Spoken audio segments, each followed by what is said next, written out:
వచ్చిన తర్వాత దాని తర్వాత రెండోది ఆలోచించాను నేను. ఓహ్! దేశిరాజు క్యారెక్టర్‌కి ఈయన చాలా అద్భుతంగా ఉంటారు. నెక్స్ట్ వచ్చిన ఇట్స్ ఇన్‌స్టంట్ థాట్. తర్వాత ఇట్స్ డీప్లీ థాట్ ఆల్సో. డీప్‌గా వెళ్ళిన థాట్ కూడా రెండోసారి అప్పుడు చూసారు. ఇప్పుడు దేశిరాజు ఈయన, శీలావతి అనుష్క గారు వీళ్ళిద్దరేంటి ఇది ఒక అద్భుతమైన love story. You will see on ప్రేమ ఫేస్. సో వీళ్ళిద్దరు ఎలా ఉంటారు? తర్వాత ఆలోచనలు వచ్చినాయి కానీ నేను నిజంగా చెప్తున్నాను, ఈ సినిమాలో అక్కడ చైతన్యరావు గారు కావచ్చు, రవీంద్ర విజయ్ కావచ్చు, జాన్ విజయ్ గారు కావచ్చు, ఆయన దండపని అన్న క్యారెక్టరు, విక్రమ్ ప్రభు గారు కావచ్చు, జగత్ గారు కావచ్చు, అనుష్క గారు కావచ్చు. These are the only people I have approached. మీరు అక్కడ మీరు ఇంకో క్యారెక్టర్ ఎవరైనా క్రిష్ ఇలా అడిగాడు, డేట్ లేకపోవటమో లేకపోతే ఇదని, అది జరగలేదన్నమాట.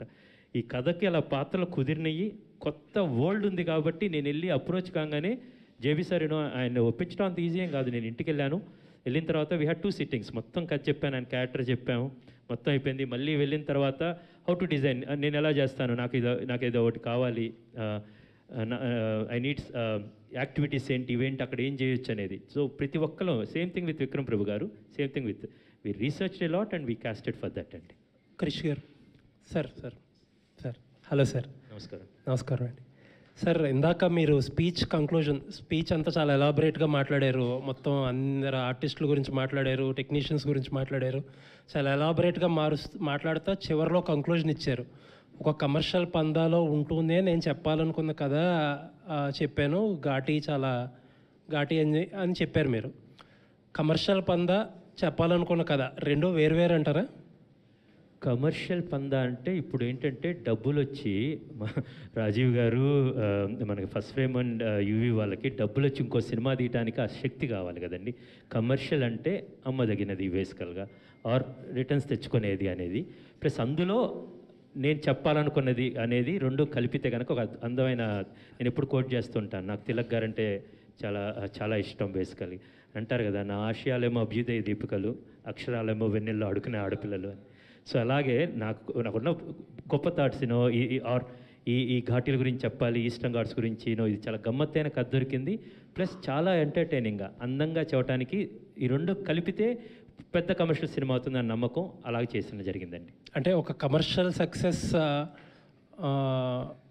అంటే ఈ గతంలో పెద్దగా క్యాలిక్యులేషన్స్ ఉండేవి కాదు క్రిష్ గారు ఎప్పుడన్నా ఒక కథ నమ్మి సినిమా నుంచి నాకు క్యాలిక్యులేషన్స్ ఉన్నాయి. I want it.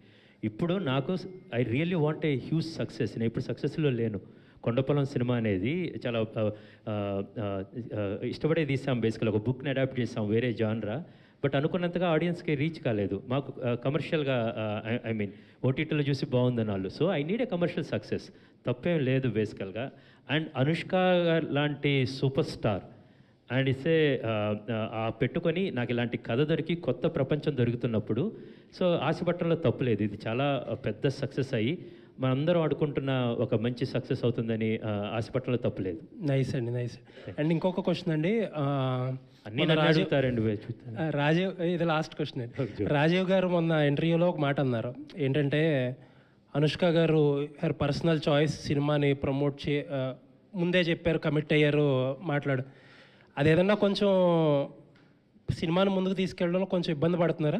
ఏం లేదండి, అనుష్క గారి personal choice we respect and I'm happy that entire media is respecting and we're not అది.